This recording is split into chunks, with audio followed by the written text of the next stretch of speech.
Nos preparar então.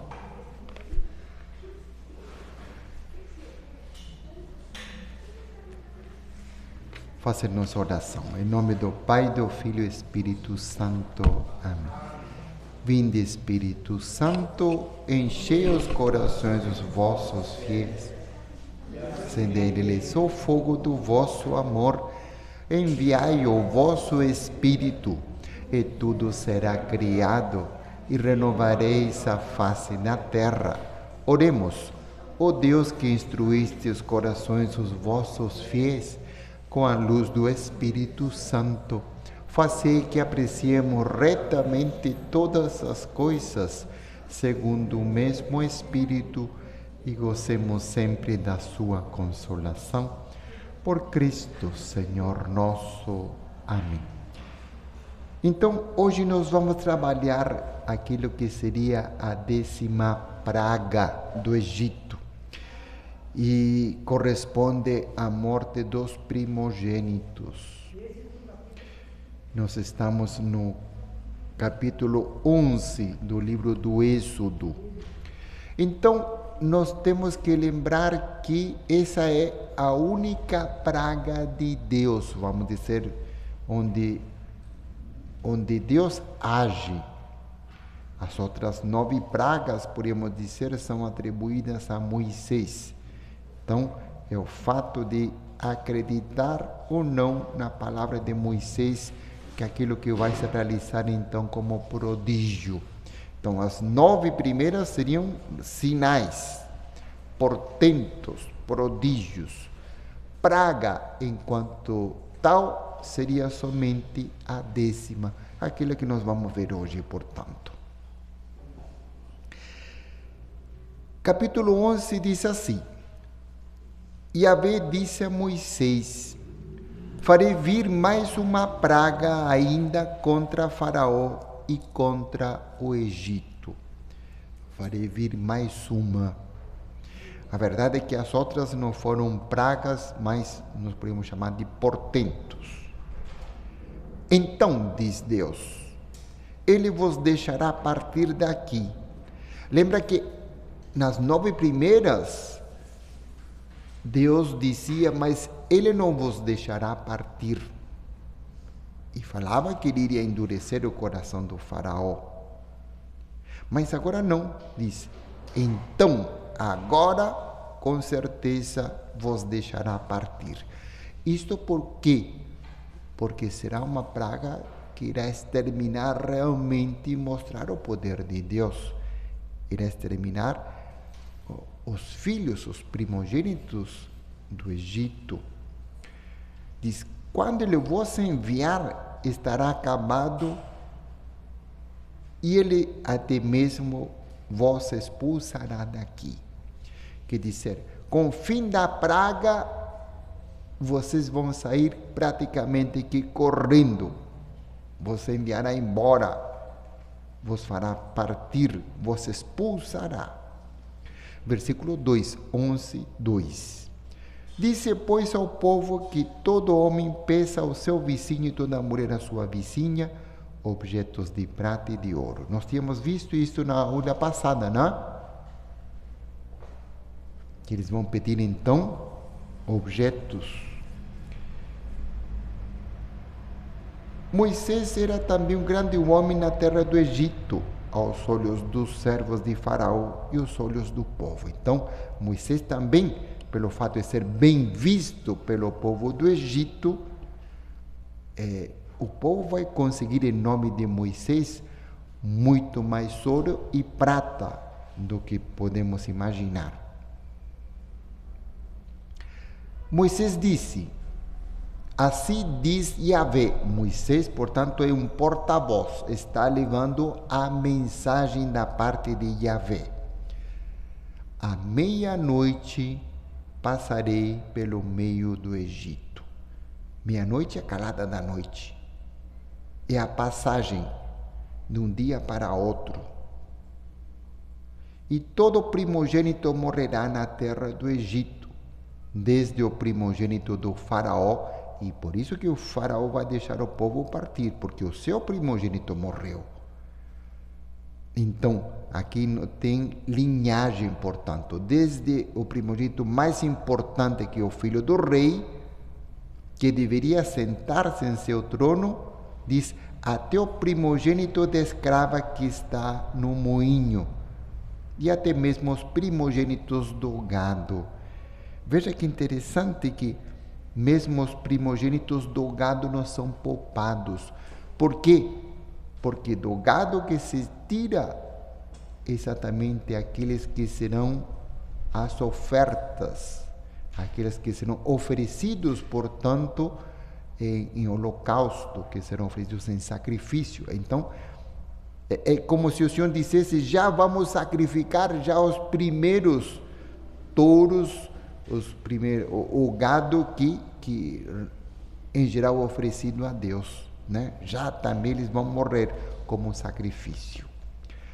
Haverá então na terra do Egito um grande clamor, como nunca houve antes, nem haverá jamais.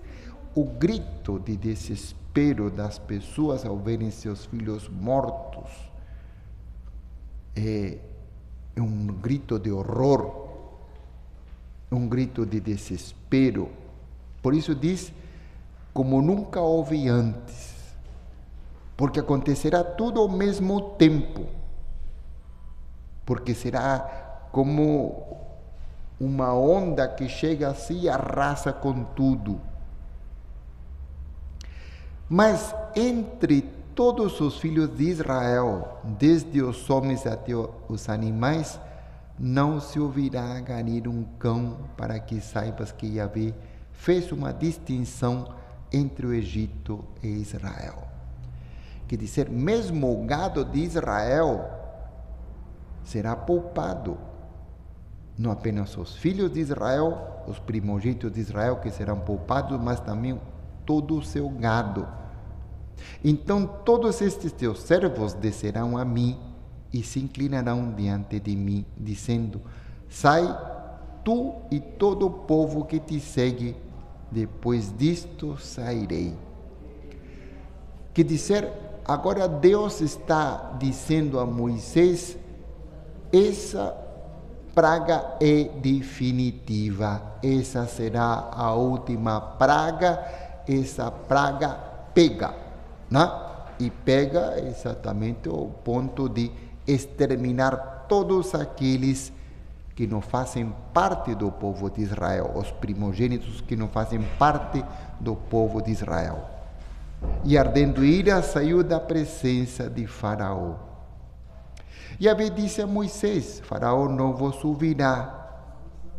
Quer dizer, não vos ouvirá quando ele levar a mensagem dizendo sobre a morte, anunciando a morte que Moisés está declarando para o faraó, diz, não vos ouvirá. No anúncio, portanto, da última praga, da praga dos primogênitos, Deus diz, não vos ouvirá.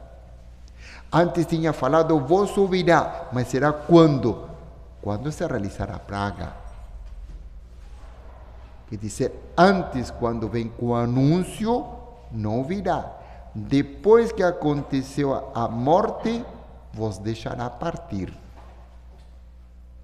Moisés e Arão fizeram todos esses prodígios diante do faraó. Mas Yahvé endureceu o coração de Faraó e ele não deixou os filhos de Israel partir da sua terra. Então, existe um fechamento. Existe um coração que está endurecido, o coração de Faraó, para aceitar a proposta de Moisés. Capítulo 12 vai falar sobre a própria Páscoa, o sentido da Páscoa. A verdade que o capítulo 12 vai falar sobre o ritual que deverão viver, portanto, os judeus para viver a Páscoa. Capítulo 12, versículo 1. Disse Yahvé a Moisés e a Arão na terra do Egito: este mês será para vós o princípio dos meses. Será o primeiro mês do ano. Então, a primeira coisa é datar. A Páscoa tem uma data. E Deus propõe a Moisés dizendo, daqui para frente, o dia em que vai se realizar a Páscoa será considerado o primeiro mês do ano. Assim como janeiro é para nós o primeiro mês do ano, Nissan é o primeiro mês do ano para o judeu. Agora é interessante que, segundo o calendário judeu, ele é totalmente diferente do nosso calendário cristão. O calendário cristão é um calendário solar. O calendário judeu, calendário lunar. Então, perceberam, por exemplo, que nós temos festas que nós realizamos em datas específicas. Imaculada, dia 8 de dezembro. Nascimento de Jesus, dia 25 de dezembro. Assim, nós temos datas que cumprem, que são realizadas segundo um dia fixo. Mas se vocês percebem, a Páscoa não. A Páscoa muda de ano para ano. Não cai numa data fixa. Pode cair desde fevereiro até final de abril. Isto por quê? Porque a nossa Páscoa segue o calendário lunar dos judeus. Quer dizer que nós realizamos a Páscoa na mesma data que os judeus celebram a Páscoa. No dia 14 de Nissan, no mês de Nissan, portanto. Então, por isso que nossa Páscoa muda de data, de ano para ano. Por quê? Porque se encaixa segundo um calendário lunar dos judeus. Para que se celebre exatamente em comunhão com os judeus. A igreja poderia ter decidido, olha, nós vamos realizar a Páscoa no dia 12 de abril de cada ano. Não, não foi assim. Respeitou o quê? O decreto de Deus.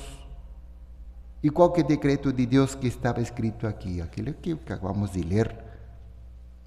Este mês será o princípio dos meses. Então, a Páscoa cristã segue o calendário da Páscoa judaica. Falai a toda a comunidade, nos diz o versículo 3 do capítulo 12, dizendo, aos 10 deste mês, cada um tomará para si um cordeiro por família, um cordeiro para cada casa. Quer dizer, primeira coisa, o animal que vai ser oferecido vai ser sempre um cordeiro.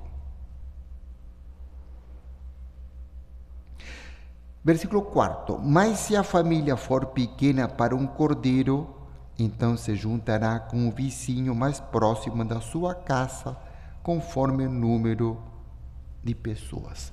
Isto por quê? Porque a questão é que não pode sobrar nada. Quer dizer, não se pode guardar de um dia para outro e comer no outro dia. A intenção é que o cordeiro tem que desaparecer da mesa naquela mesma festa da Páscoa. Então, para que ele desapareça, se o cordeiro é muito grande e a família é pequena, tem que chamar os vizinhos para celebrar juntos. O cordeiro será escolhido na proporção do que cada um puder comer. Então se calcula, né? O cordeiro tem 5, 8, 10, 12, 15 quilos. Então, quantas pessoas que vão comer? Quantas pessoas vão participar? Eles organizam muito bem isto, hein? O judeu organiza muito bem, de maneira que não pode sobrar. O cordeiro será macho, sem defeito e de 1 ano. Veja que interessante, Deus escolhe, dizendo, não, tem que ser macho sem defeito. Não pode ser portando um cordeiro caolho, não, né? Ou um cordeiro que de repente tem um problema, um defeito numa pata. Não, tem que ser sem defeito. Vós o escolhereis entre os cordeiros ou entre os cabritos. E o guardareis até o 14º dia desse mês. Então, a festa de preparação começava no dia 10, mas a Páscoa é no dia 14 de Nissan, portanto 14 do mês de Nissan. E toda a Assembleia da Comunidade de Israel o imolará ao crepúsculo. No fim do dia, portanto, né, quando começa, está declinando o dia, ele é oferecido. Tomarão do seu sangue e pô-lo-ão sobre 2 marcos e atravessa na porta nas casas em que o comerem. Então, a carne vai ser consumida, o cordeiro vai ser comido, mas o seu sangue vai ser usado para pintar os dintéis, os marcos das portas, seja aquele travessinho que está na horizontal, seja aqueles 2 que estão na vertical, um de cada lado da porta, né? Naquela noite comerão a carne assada no fogo. Veja que não é para ser cozido, não é para ser preparado de outra maneira, mas sim assado, né? Com pães ácimos e ervas amargas. Que dizer, aqui Deus está instituindo a data e vai colocar também os ingredientes. Quem faz parte desse ritual? Faz parte o cordeiro, faz parte o pão sem fermento, chamado também pão ácimo, e as ervas amargas. Cordeiro porque ele vai ser imolado exatamente para impedir a passagem do anjo exterminador que entre na casa e, no caso, venha a matar os primogênitos. Então, o sangue faz a distinção. O sangue vai salvar a casa, portanto, dos judeus. O pão ácimo, para lembrar o fato de que vão ter que sair correndo, porque a partir do momento que serão expulsos pelo faraó, não haverá muito tempo para fugir. Por quê? Porque logo o faraó vai se arrepender e vai correr atrás. Então, tem que ser rápido. E exatamente por causa da correria, de um dia para outro não vai dar tempo para a fermentação do pão. Como não vai dar tempo, vão levar a própria massa, né, para fazer os pães. E as ervas amargas para lembrar a amargura da escravidão.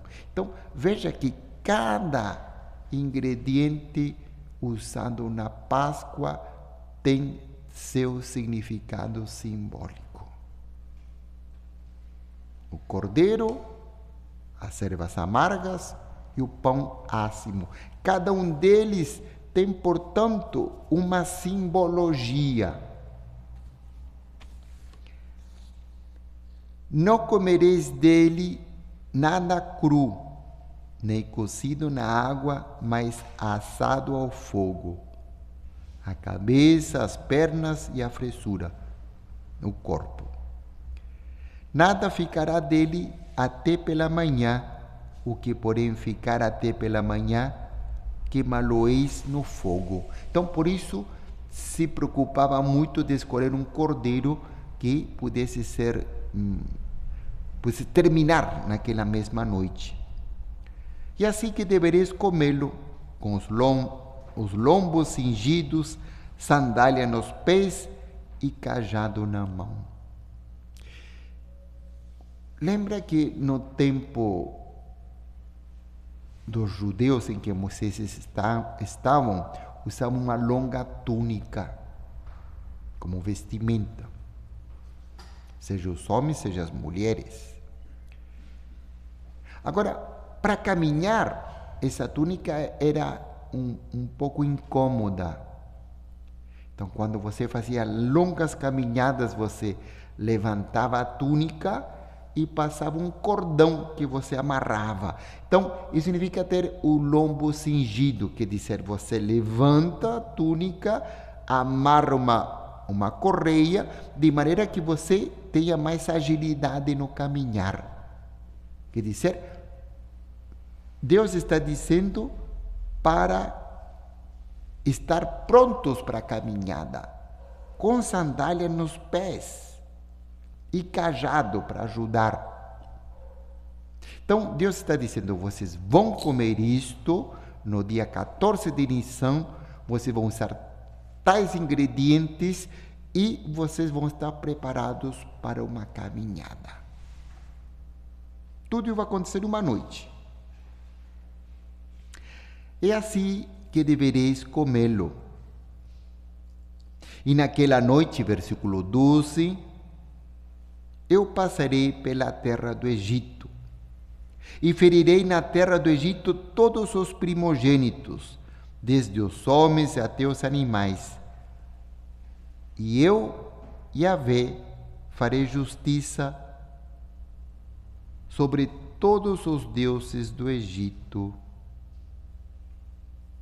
O sangue, porém, será para vós um sinal nas casas em que estiverdes.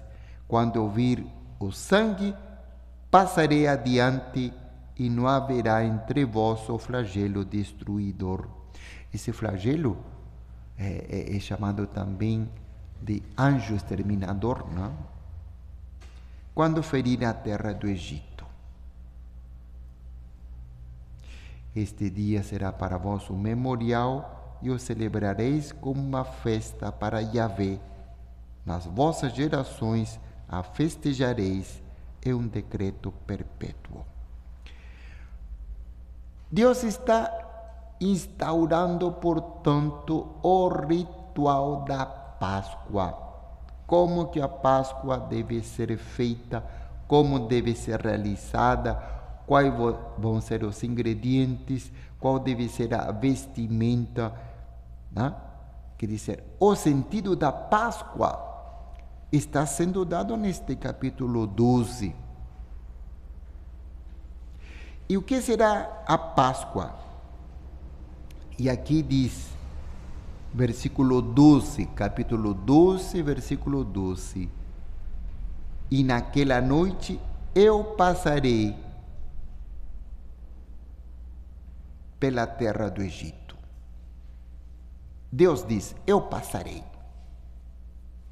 Portanto, a palavra Páscoa é a passagem. E qual o sentido, portanto, da Páscoa judaica?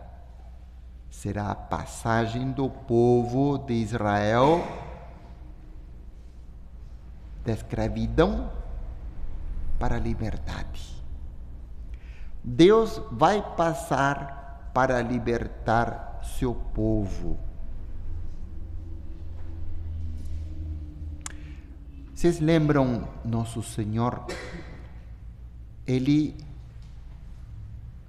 A Páscoa judaica era para ser realizada no sábado. E começava, portanto, já na véspera. Lembra que o cordeiro era imolado ao crepúsculo, né, da sexta-feira. Nosso Senhor vai celebrar a Páscoa com seus discípulos na quinta-feira à noite, antes.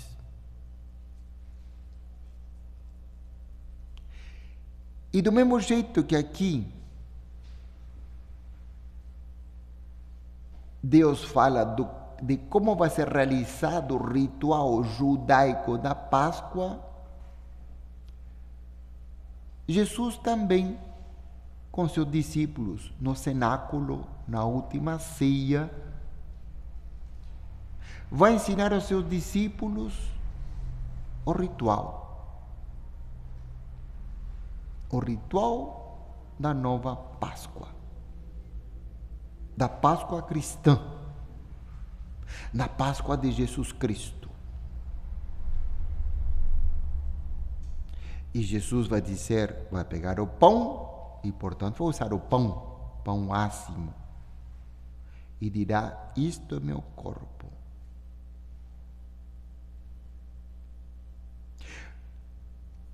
Vão comer do pão do mesmo jeito que o povo judeu vai comer do cordeiro. E se por um lado ocupavam a carne do cordeiro para ser comida, o sangue do cordeiro para pintar os dintéis e permitir a salvação de Israel, Jesus vai usar também o vinho e vai dar um novo significado para o vinho, dizendo: isto é meu sangue que será derramado por vós. Quer dizer, Jesus está dizendo que esse sangue também é um sangue salvador. E se o sangue da Páscoa, o sangue do Cordeiro, impedia a passagem do anjo exterminador nas casas, agora o sangue redentor de Cristo tem um valor infinito, vai permitir nossa salvação. E, portanto, a nova Páscoa cristã também será uma passagem.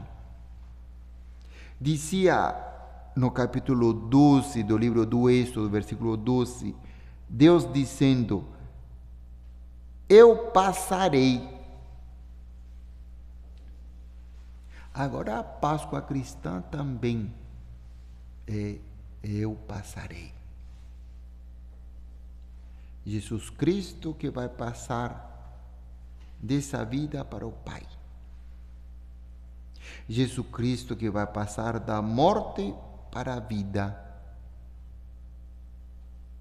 E, portanto, o sentido da Páscoa cristã será um outro. Não será mais a passagem da escravidão para a liberdade,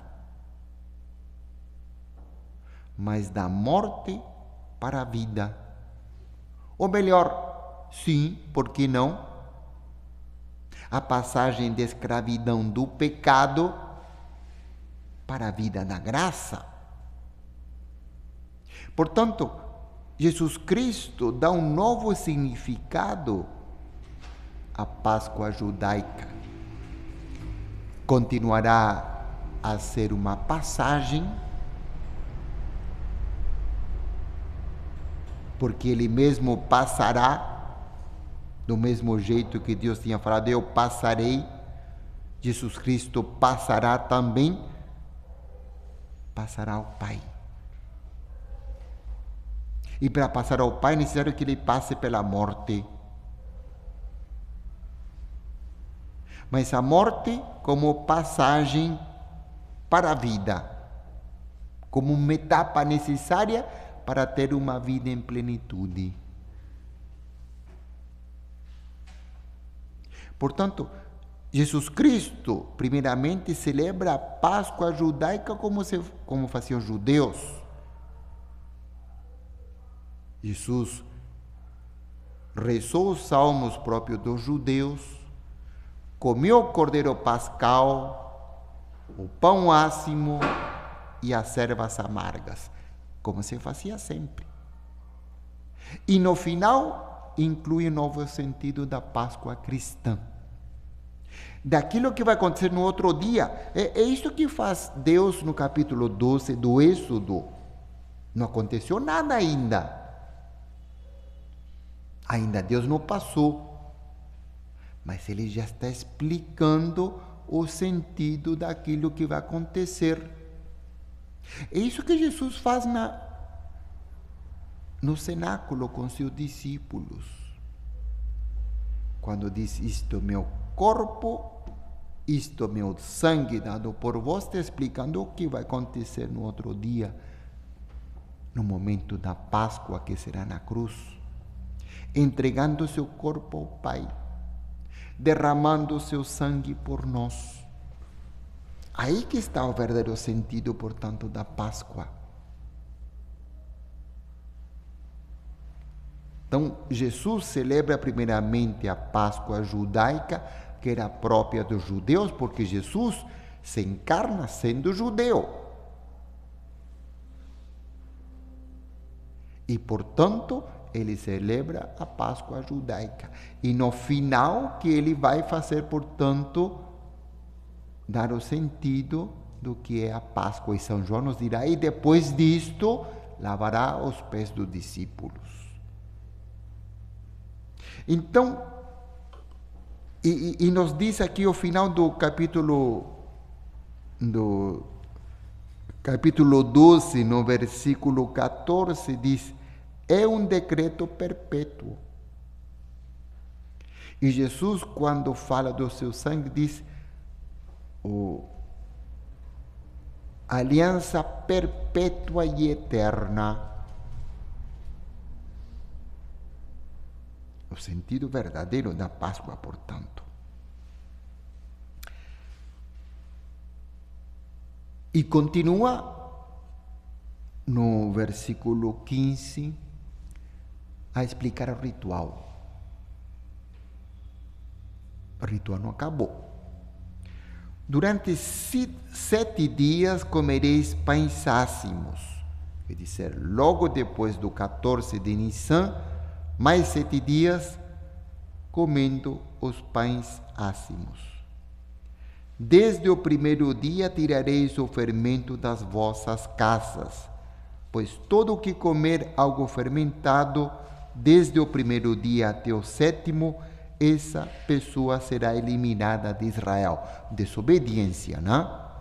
Será desobediente a Deus. E, portanto, não é digno de Deus, porque não está vivendo o ritual. O ritual que lembrava, portanto, o sofrimento do povo e que depois as gerações têm que lembrar esse ritual. Versículo 16. No primeiro dia tereis uma santa assembleia e no 7º dia uma santa assembleia. Nenhuma obra se fará neles e vós preparareis somente o que cada um deve comer. Uma assembleia é uma reunião, um encontro.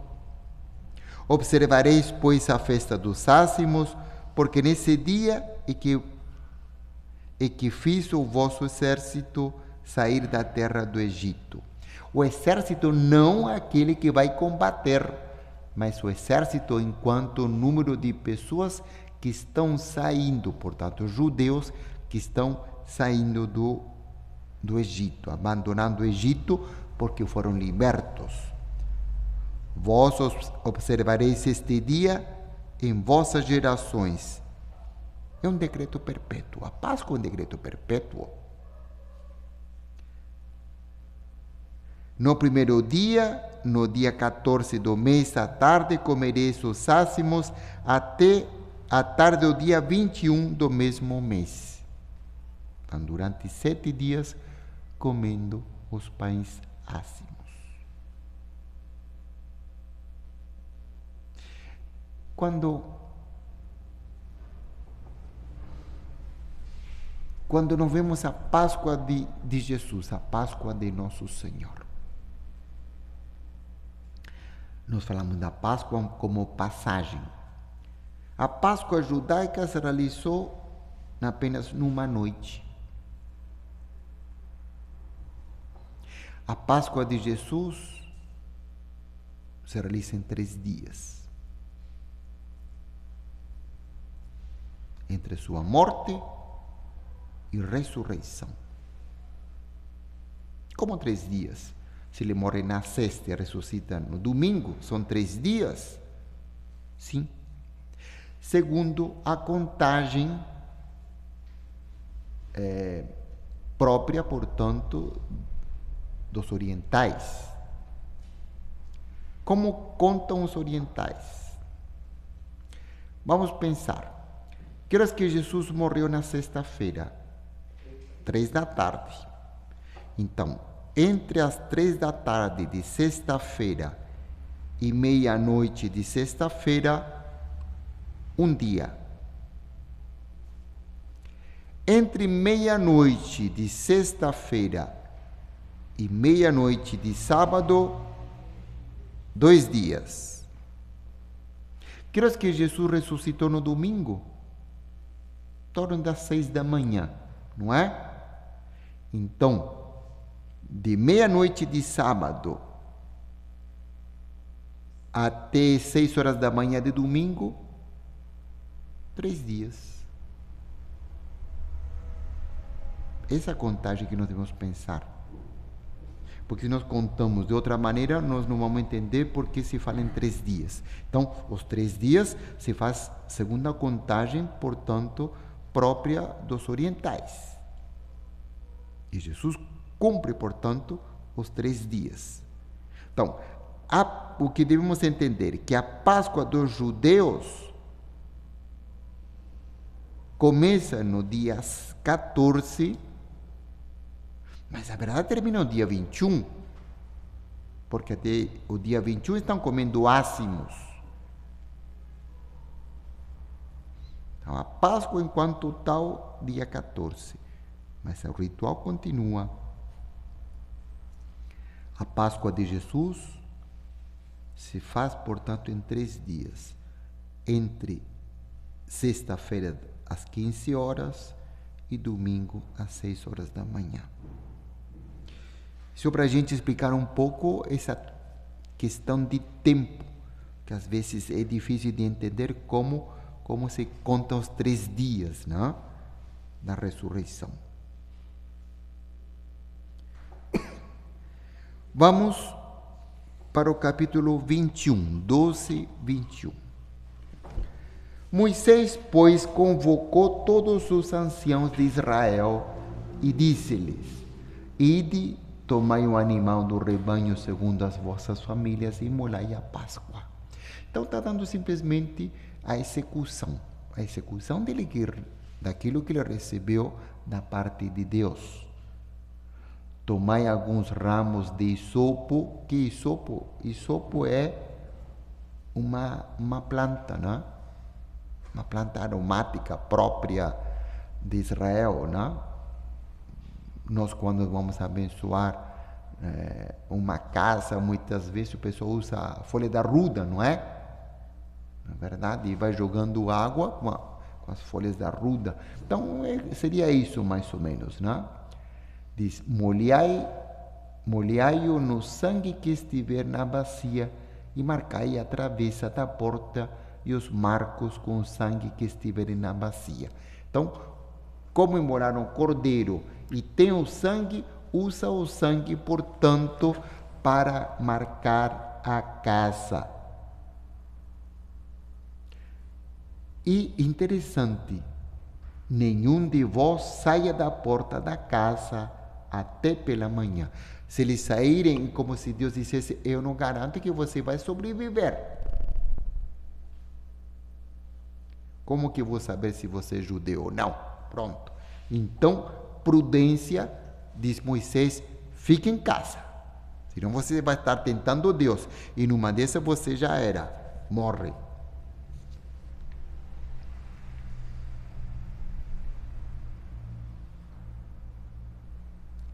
Diz: porque Yahvé passará para ferir os egípcios, e quando vir o sangue sobre a travessa e sobre os 2 marcos, ele passará adiante, portanto não vai entrar na casa, diante dessa porta, e não permitirá que o exterminador entre em vossas casas para vos ferir. Então, olha que interessante, aqui fala de 2 personagens diferentes. Fala de Yahvé e depois fala do exterminador. Que é o demônio que personifica os perigos, não é? É como se dissesse: não é Deus que mata, mas que permite que o demônio lá mate, dizendo: isso aqui está liberado, é teu. Não é Deus que tira a vida, mas o anjo exterminador. Então, para impedir que o anjo exterminador entre em vossas casas para vos ferir. Versículo 24. Observareis esta determinação como um decreto para vós e para os vossos filhos para sempre. Então, todos os descendentes dos judeus vão ter que celebrar a Páscoa todo ano. Agora, os judeus não celebram mais a Páscoa colocando o sangue nos dintéis, colocando o sangue nos marcos, porque aquele momento era necessário para impedir a passagem do anjo exterminador. Agora está se rememorando um fato acontecido no passado, então não se faz necessário, portanto, colocar o sangue mais nos dintéis. Mas a Páscoa se continua a celebrar com cordeiro, com pão ácimo, ervas amargas, e muitas vezes as pessoas também trazem roupa, né, para lembrar, portanto, as sandálias e como chama, os rins cingidos e o cajado, dizendo, não, vamos partir, não, vamos sair. Portanto, quando vossos filhos vos perguntarem que rito é este, o rito da Páscoa, não? Respondereis, é o sacrifício da Páscoa para Yahvé que passou diante das casas dos filhos de Israel no Egito, quando feriu os egípcios, mas livrou as nossas casas. Então, isso para lembrar, portanto, um milagre, para lembrar um prodígio, para lembrar uma praga que Deus mandou para os nossos opressores. Para lembrar que Deus, portanto, teve piedade de nós. Teve piedade do seu povo, para que também ele não morresse como aconteceu com os opressores. Então o povo se ajoelhou e se inclinou. Ainda não aconteceu, mas é dizer, olha, é o momento da salvação que vai chegar para nós. Foram-se os filhos de Israel e fizeram isso, como Yahvé ordenara a Moisés e Arão, assim fizeram.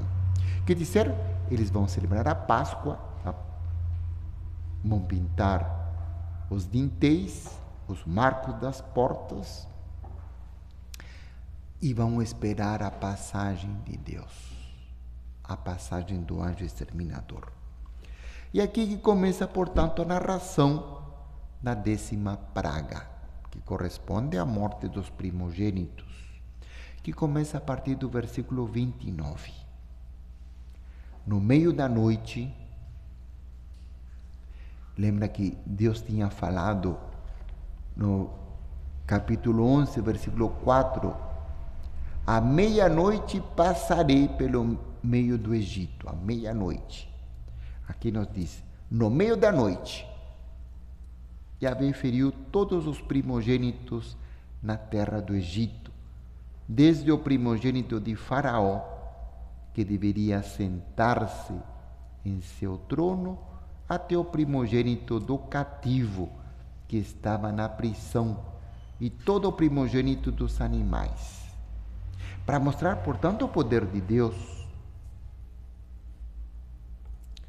Faraó levantou-se de noite com todos os seus servos e todo o Egito, e houve um grande clamor no Egito, pois não havia casa onde não houvesse um morto.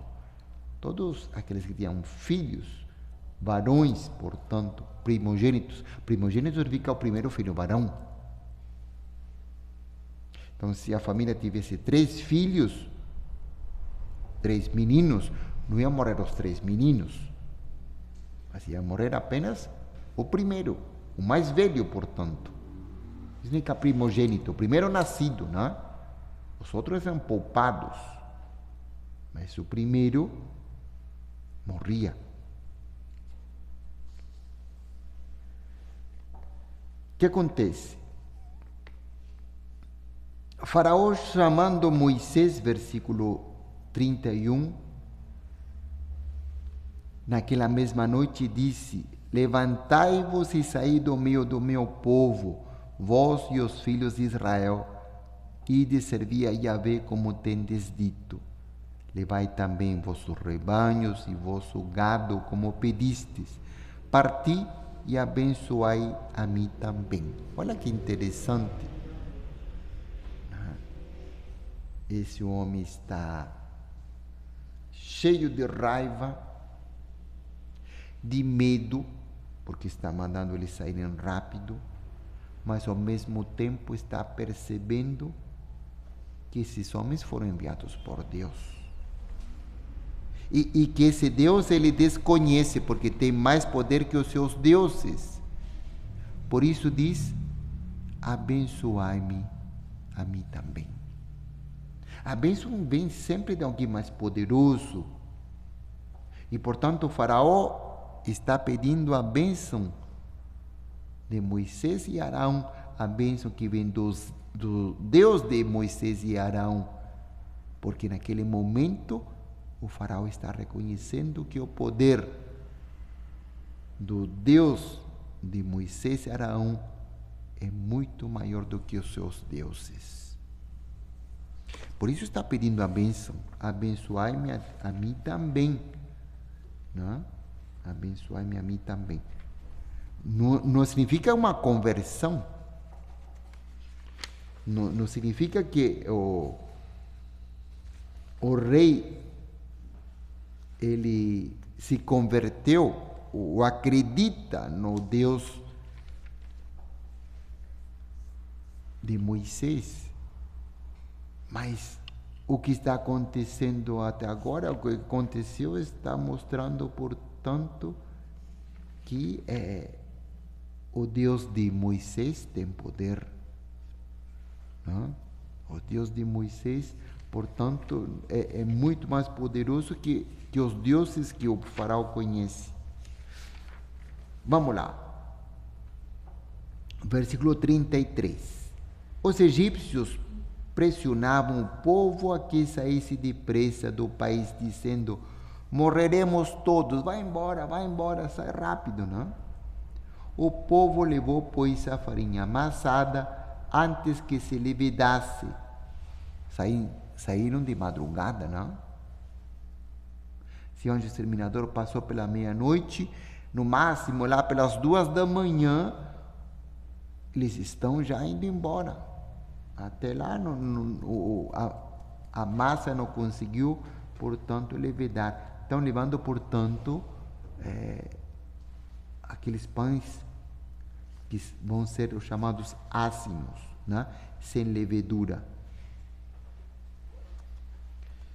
Os filhos de Israel, versículo 35, fizeram como Moisés havia dito e pediram aos egípcios objetos de prata, objetos de ouro e roupa. Yahvé fez com que o seu povo encontrasse graça aos olhos dos egípcios, de maneira que estes lhes davam o que pediam e despojaram os egípcios. Eu imagino ainda mais que naquele momento em que o povo está falando em que os egípcios estão falando para o povo de Israel, vai embora, e o povo de Israel, que é um bom comerciante, né? O judeu é um bom comerciante, dizendo, olha, se você quer que eu vá embora, me dá mais joias, me dá mais ouro. Toma aqui, pronto. Muito mais rápido sumiam, né? Então, acredito que tenha sido isso mais um motivo pelo qual, portanto, o povo está saindo de uma certa maneira sendo pago. Sendo pago porque pelos anos que teve de expoliação, pelos anos de escravidão que viveu no Egito, é como se estivesse recebendo um pagamento, né? Um pagamento pelo sofrimento. Versículo 37. Os filhos de Israel partiram de Ramsés em direção a Sucot, cerca de 600.000 homens a pé. Olha que interessante. Somente os homens, sem contar suas famílias. Quer dizer, se conta apenas os homens. Lembra que naquela época a mulher e os filhos não têm muito valor, né? Explicava uma vez, mesmo para o direito romano, a família, portanto, a esposa e os filhos são considerados como bens do homem, né? E podiam ser vendidos caso o homem tivesse uma dívida, né? Uma dívida bem grande, não dava para pagar com seus bens materiais, vendia a esposa e os filhos como escravos para pagar suas dívidas. Então, por quê? Porque é uma sociedade patriarcal, onde o patriarca, onde o chefe é o homem. Portanto, contar somente os homens é suficiente. 600 mil homens, só para dizer realmente o povo, deve ter mais de 1 milhão de pessoas, é enorme, né? Mas o que devemos pensar, portanto, que o povo se tornou numeroso no Egito. Para lá que tinha ido algumas poucas famílias, ao encontro de José, que estava no Egito, agora se tornou milhares e milhares. Versículo 38. Subiu também com eles uma multidão misturada com ovelhas, gados e muitíssimos animais. Então, estão saindo de mãos cheias, com ouro, prata, joias, animais. Animais não podemos pensar em camelos, ovelhas, bois, vacas, né? Cordeiros. Eles não vão levar porcos, hein? Porco não faz parte para o judeu como sendo um animal puro, né? Versículo 39. Cozeram pães ácimos com a farinha que havia levado do Egito, pois a massa não estava levedada. Expulsos do Egito, não puderam deter-se e nem preparar provisões para o caminho. Então a massa é para ser comida assim, de qualquer jeito, né? Não estão levando grandes quantidades de comida. Versículo 40, olha o dado interessante aqui. A estada dos filhos de Israel no Egito durou 430 anos. Desde que, portanto, o povo saiu de Canaã, as tribos, portanto, os filhos de Israel, junto com Israel, portanto, Jacó, saíram, deixaram Canaã e foram ao encontro de José, passaram 430 anos. Por isso que tem tempo de ter 600 mil homens. Né? Versículo 41. Olha que interessante. Voltamos para o versículo 40. Só lembrando uma coisa. Vamos para o Gênesis 15, 13. Gênesis 15, 13. Diz assim. Lembrando das promessas, portanto, que Deus faz a Abraão. Né? Lembra que Deus chama Abraão para deixar sua terra, ir ao encontro de uma terra desconhecida. E no capítulo 15, versículo 13, diz assim do Gênesis. Yahvé disse a Abraão: sabe com certeza que teus descendentes serão estrangeiros num país que não será deles.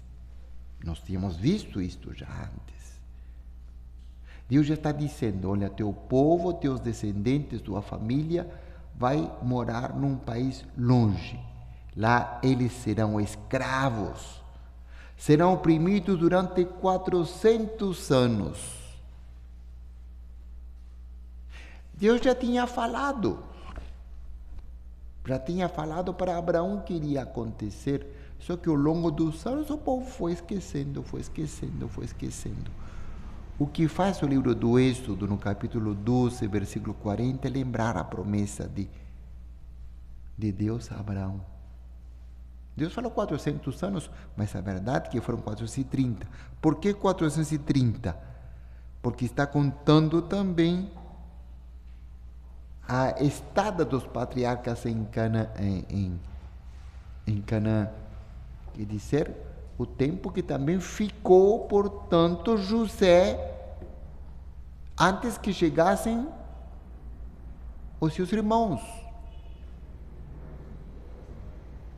Então, desde que José chegou no Egito, até o último de sair, 430 anos. E quando Deus fala de 400 anos, é porque foi a entrada de Jacó com seus filhos no Egito para seguir José. Aí que se dá essas contas interessantes, portanto. 400 porque Deus está falando quando Jacó chegou no Egito. 430 porque foi quando José chegou no Egito. Está vendo a diferença de datas? Não? O porquê? Porque Deus está contando a chegada de Jacó, portanto, as 12 tribos que se encontram no Egito, enquanto que aqui está contando a chegada de José, quando chegou no Egito. Versículo 41. No mesmo dia em que findavam os 430 anos, os exércitos de Yahvé saíram do país do Egito. Então, completou 430 anos o povo de Israel saiu do Egito. Versículo 42. Esta noite, durante a qual Yahvé velou para os fazer sair do Egito, deve ser para todos os filhos de Israel uma vigília para Yahvé em todas as suas gerações. Então diz, nós, os judeus, portanto, devem celebrar numa vigília esta Páscoa. É que nós fazemos, né? A chamada vigília pascal. Numa vigília.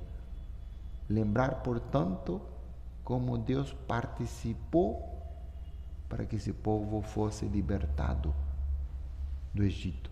Como Cristo participou em nossa vida através da encarnação para nos libertar do pecado.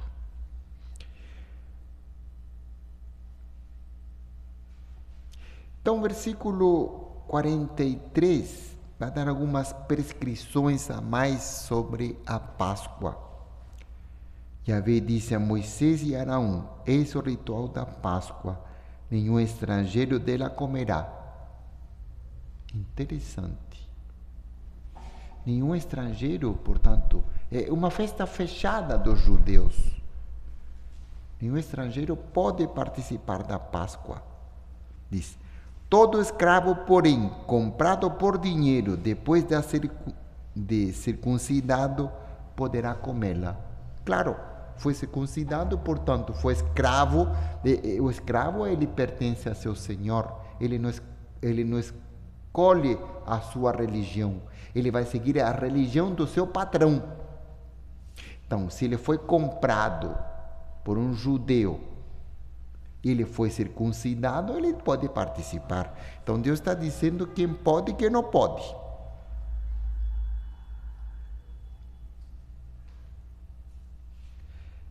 Tá. Outra coisa interessante: não quebrareis osso algum. Quer dizer, o cordeiro, quando comido, não pode ser quebrado. Se pega a parte inteira e os ossos permanecem, portanto, íntegros. O que lembra isso daqui? Lembra quando Jesus está na cruz? Jesus está na cruz e de repente começa uma escuridão e o guarda manda quebrar os pés dos dois ladrões.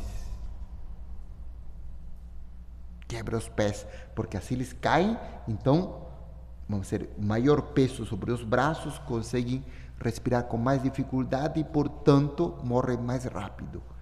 Mas quando chega Jesus, o que acontece? Ele já está morto. O que eles vão fazer? O soldado vai atravessar com a lança o seu peito. Nenhum osso foi quebrado. Por que nenhum osso foi quebrado? Porque ele será o cordeiro imolado.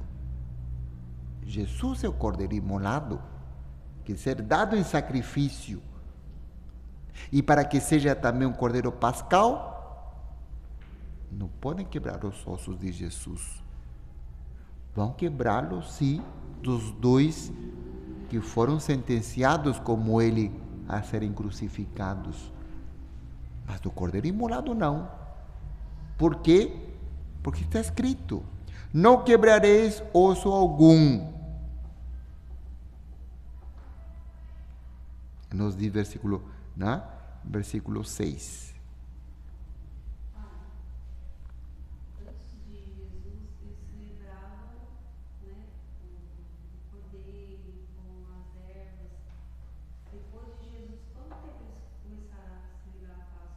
Então, a partir, por exemplo, aquele que se fez cristão, porque a questão é a seguinte, antes e depois de Jesus, aquele que é judeu, continua a celebrar o ritual que acabamos de ler, do jeito que está escrito aqui.